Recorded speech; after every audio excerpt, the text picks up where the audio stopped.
Xo'rlashim, bu videorolikimizni yarmi. O'zimning fikrimni aytmoqchiman. Past ko'rish emas. Grand Zero'miz 1.4 ming. Uslutul qismida 12 ta transistor qo'yilgan. 4 kW ochadi bu.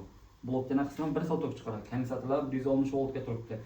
Apollo 5000dan xuddi shunday. 16 ta transistor 160 voltga kondensator turibdi. 140-150 voltgacha blokdan tok chiqaradi. Bunga 4 ta transistor qo'shib qo'ygan uchun 1 kW ko'paygan. Lekin ishlanishi bir xil. Bilmayman nimaga.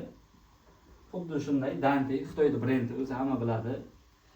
Dante bilsang bilarsan. 120 voltga turibdi. Blokchana qismi ko'rishlaring mumkin. O'ziga yarasha ishlangan. Uslutul qismida qaysal kamroq transistor turibdi.